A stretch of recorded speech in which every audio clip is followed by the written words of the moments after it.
धीरेंद्र शाम को ट्रैक्टर लेकर के जैसे ही घर पहुंचता है, उसकी पत्नी उसके पास आ जाती है। कहती है आप हाथ पैर धो लीजिए, तब तक मैं खाना भी लगा देती हूँ। धीरेंद्र चले जाता हाथ पैर धोने। जब तक वो हाथ पैर धो करके आता तब तक इधर खाना भी लग चुका था। धीरेंद्र आता है, बैठ करके खाना खा रहा होता है। पत्नी कहती है मैंने आपका बिस्तर घर के पीछे खाट पर लगा दिया है, आप खाना पीना खा करके वहाँ पर चलिए, आराम कीजिए, तब तक मैं भी इधर काम ख़त्म करके आती हूँ। धीरेंद्र खाना पीना खाने के बाद घर के पीछे जो खाट लगी हुई थी उस पर चले जाता, आराम कर रहा होता है। इसी बीच लगभग 2-4 मिनट में उसकी पत्नी भी उसके पास पहुंच जाती है। पत्नी और धीरेंद्र दोनों बैठ कर के बातचीत कर रहे होते। धीरेंद्र पूछता है कि आज क्या बात है, आज बहुत ज़्यादा प्यार दुलार मेरे साथ किया जा रहा। अब दोनों में हंसी मजाक इन चीज़ों को लेकर के चल रहा होता है। इसी बीच धीरेंद्र की आंख लग जाती है, तो धीरेंद्र की पत्नी धीरेंद्र के ऊपर चद्दर डाल करके वो अपने कमरे में आ जाती है सोने के लिए। सुबह होती है, धीरेंद्र की पत्नी धीरेंद्र की खाट के पास पहुंचती है कि उठा दिया जाए, सुबह हो चुकी है। जैसे ही वो खाट के पास पहुंचती है जिस पर धीरेंद्र सोया हुआ था, वो जोर जोर से चीखने चिल्लाने लग जाती है। जैसे ही उसके चीखने चिल्लाने की आवाज़ सुबह गांव वालों को सुनाई पड़ती है, धीरे धीरे लोग उस चीखने चिल्लाने की आवाज़ की तरफ दौड़ते हैं और पता लगता है कि धीरेंद्र की मौत हो चुकी है। किसी ने धीरेंद्र को बहुत बेरहमी के साथ कत्ल कर दिया है और ऐसा लग रहा है किसी ने ईंट के सहारे धीरेंद्र के सर को कुचल करके उसको मौत के घाट उतार दिया है। अब जैसे ही ये बात पूरे गांव वाले के पास फैलती है, लोग धीरे धीरे वहां पर जमा हो जाते हैं। पुलिस को भी इसी भी सूचना दे दी जाती है। पुलिस की पूरी टीम उस घटनास्थल पर पहुंच जाती है। पुलिस अपनी जांच पड़ताल कर रही होती है। पुलिस धीरेंद्र की पत्नी से पूछताछ शुरू करती है, क्या बात है, किसी पे कोई शक है, आखिर कैसे हत्या हुआ है। तो धीरेंद्र की पत्नी गांव के ही 3 लोगों पर हत्या का मुकदमा दर्ज करवा देती है। पुलिस पूछताछ भी करती है कि आखिर क्या वजह है, किसी से झगड़ा हुआ था, तो बताती है कि हाँ, हाल फिलहाल में ही गांव के ही 3 लोगों के साथ धीरेंद्र का ट्रैक्टर को लेकर के झगड़ा हुआ था। ट्रैक्टर खराब था जिस वजह से उन लोगों की जुताई नहीं हो पाई थी, इस वजह से उन लोग के साथ झगड़ा हुआ और हो ना हो इन्हीं 3 लोगों ने मिल करके मेरे पति की हत्या की है। अब शक के आधार पर पुलिस उन 3 लोगों को गिरफ्तार कर लेती है। लेकिन पुलिस के सामने एक सबसे बड़ा चैलेंज था, बिना सबूतों के आप किसी को बहुत ज़्यादा दिन तक जेल में रख नहीं सकते हो और उसे सज़ा दिलवाने के लिए पुलिस को सबूत इकट्ठा करने थे। अब पुलिस इधर सबूत इकट्ठा करने की कोशिश शुरू कर देती है और इसी बीच लगभग पुलिस को 7 दिन का समय लग जाता है। पुलिस हर वो चीज़ों का सहारा लेती है जिन चीज़ों का उपयोग करके इस पूरे घटनाक्रम का खुलासा किया जा सके, क्योंकि मामला काफ़ी संवेदनशील था। मामला अब 2 समुदायों के बीच आ चुका था। 2 समुदाय नहीं, 2 जातियों के बीच आ चुका था और एक जाति दूसरी जाति पर आरोप लगा रही थी। मामला काफ़ी सेंसिटिव था। सेंसिटिव होने की वजह से पुलिस हर वो कदम फूंक फूंक करके रखती है और 7 दिन में इस पूरे घटनाक्रम का खुलासा करती है।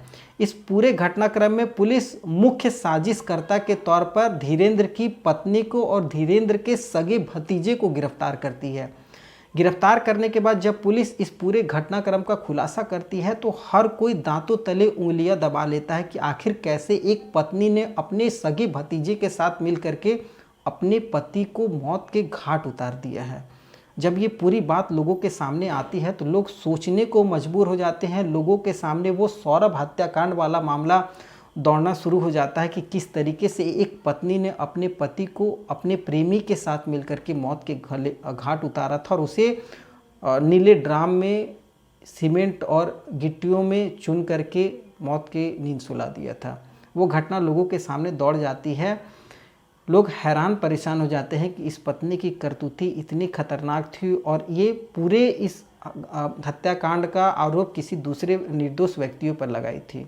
खैर, क्या है ये पूरी सच्ची घटना, आज इस कहानी के माध्यम से हम लोग जानने की कोशिश करेंगे। नमस्कार, मैं सत्या सिंह और आप देख रहे हैं द बुड़बक मंच। दरअसल आज की जो ये पूरी सच्ची घटना है, ये घटना उत्तर प्रदेश के कानपुर की है।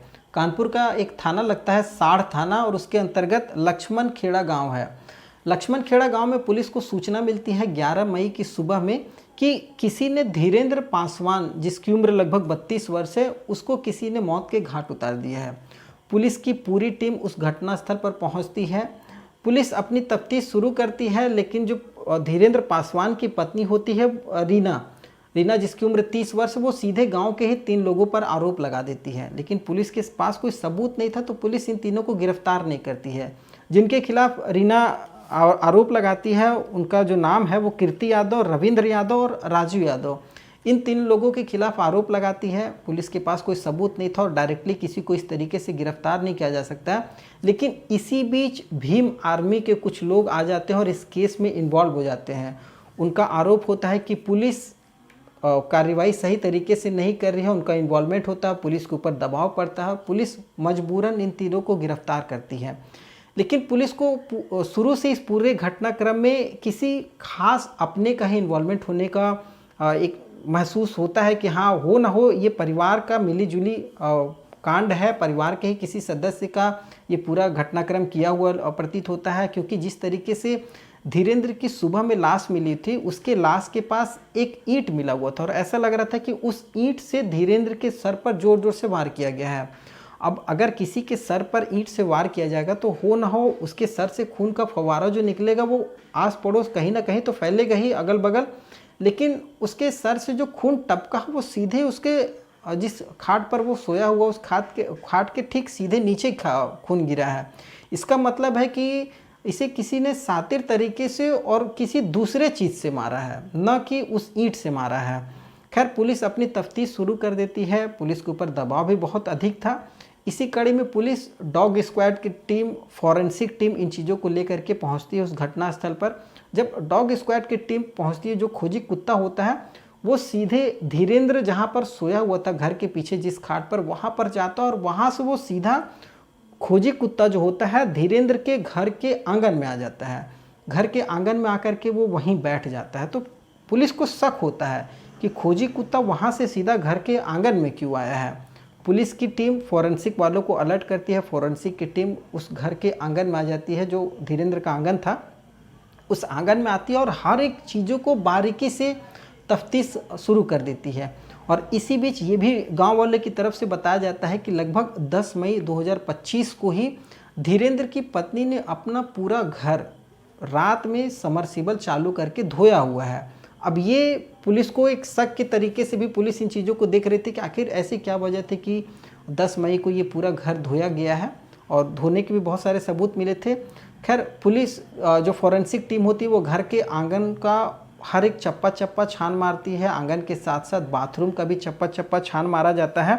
और पता ये लगता है फॉरेंसिक टीम को कि घर के आंगन में भी धीरेन्द्र के खून के कुछ छींटे गिरे हुए हैं घर के आंगन में, और घर का जो बाथरूम है उस बाथरूम में भी खून के छींटे पड़े हुए हैं। अब पुलिस इसी कड़ी में पूरे घर का नमूना इकट्ठा करती है। उसके साथ साथ बाथरूम का बेंजाडिन टेस्ट भी करवाया जाता है और उस टेस्ट में पता लगता है कि जो खून के छींटे वो धीरेन्द्र के ही है। अब इस कड़ी में पुलिस धीरे धीरे आगे बढ़ती है, पूछताछ शुरू करती है।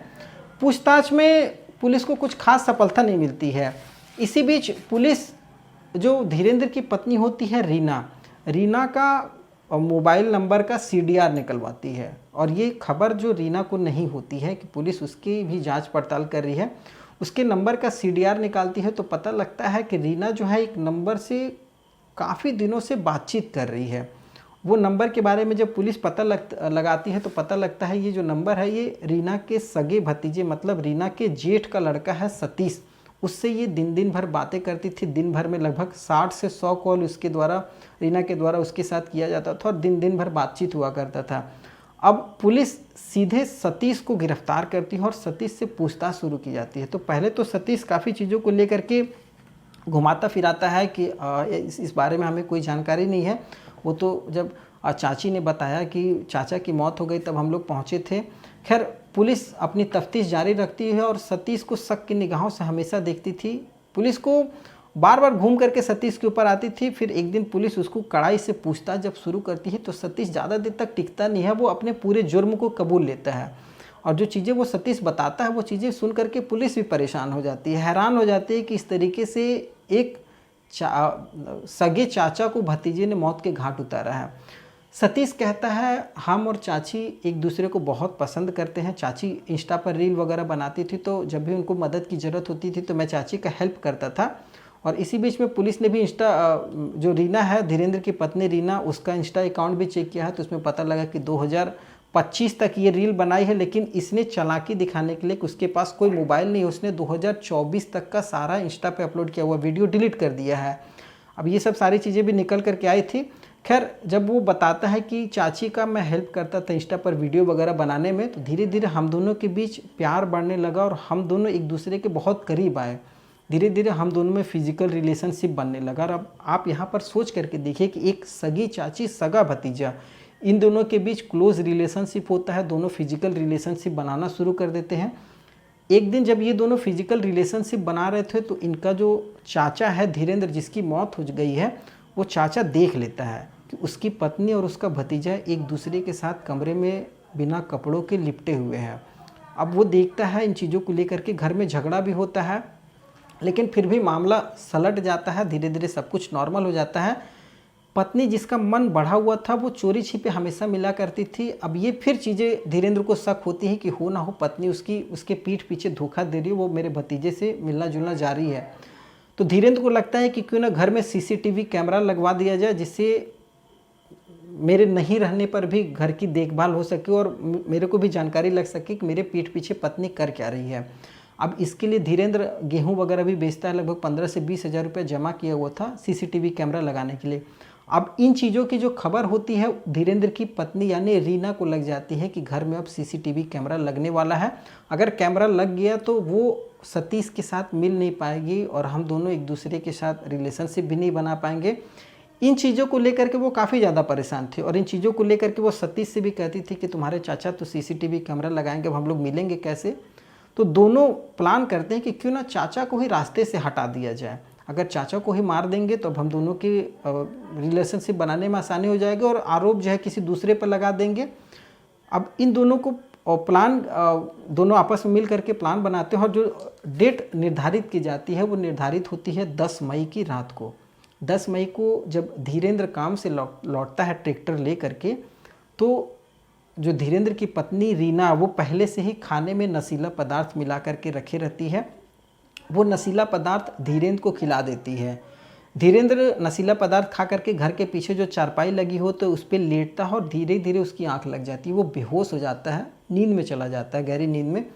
अब जैसे ही देखते हैं कि धीरेन्द्र सो गया है, लगभग ये 7 से 8 बजे का समय था रात का, वो तुरंत अपने भतीजे सतीश को बुला लेती है। और सतीश का जो घर है वो धीरेन्द्र के घर के बगल में है, दोनों का घर एक दूसरे से सटा हुआ है।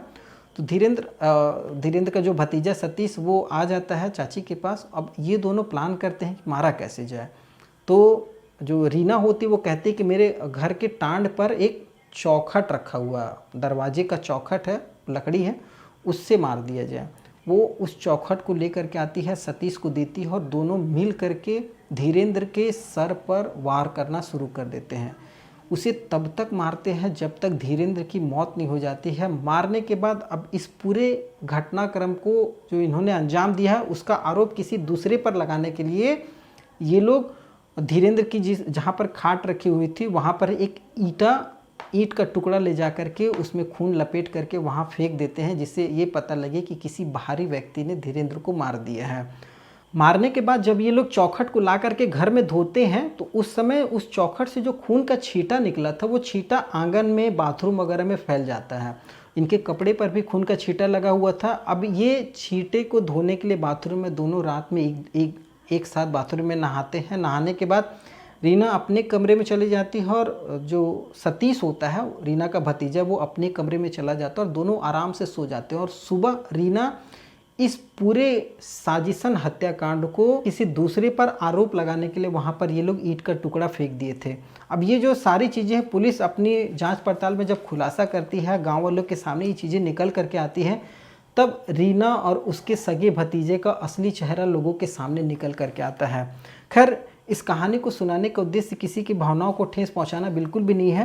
पुलिस की जो कार्रवाई थी उस कार्रवाई में जिन 3 लोगों को गिरफ्तार किया गया था, जिसमें जो 3 आरोपी थे कीर्ति यादव, रविंद्र यादव और राजू, इनमें से एक की रवि की अभी लगभग 28 मई को शादी भी है। और जैसे ही इनको गिरफ्तार किया जाता है परिवार में भी कोहराम मच जाता है कि जिस जुर्म को इन्होंने किया ही नहीं है उसके लिए इनको सज़ा भी दी जा रही है। खैर पुलिस की जो टीम है डीसीपी साउथ दीपेंद्र नाथ चौधरी, उन्होंने कहा है कि उन्होंने इसके लिए आवेदन भी कर दिया और जल्दी इन 3 लोगों को जो गिरफ्तार हैं इनको छोड़ दिया जाएगा और जो इनकी शादी है वो शादी आराम से धूमधाम से मना सकते हैं, कोई दिक्कत नहीं है। 21 मई को बताया गया कि इन तीनों को गिरफ्तारी से छोड़ा जाएगा, रिलीज़ कर दिया जाएगा। खैर ये जो कहानियाँ हैं, ये कहानियाँ केवल आपको सुनाने और एंटरटेन करने के लिए नहीं है, आपको जागरूक करने के लिए भी ये कहानियाँ सुनाई जाती हैं। और इन कहानियों से आप बहुत सारी चीज़ें सीख सकते हैं, समझ सकते हैं, क्योंकि कई ऐसी चीज़ें होती हैं जिस पर हम भरोसा करते हैं, वो हमसे ही दगाबाजी या गद्दारी कर जाते हैं। खैर, आप क्या सोचते हैं इस पूरी घटनाक्रम को लेकर के? आप हमें कमेंट के माध्यम से बता सकते हैं। कैसी लगी आपको ये कहानी, कहाँ से आप देख रहे हैं, वो भी हमें कमेंट के माध्यम से बता सकते हैं। आगे फिर एक नई कहानी के साथ नई वीडियो में मिलूँगा, तब तक के लिए जय हिंद, वंदे मातरम।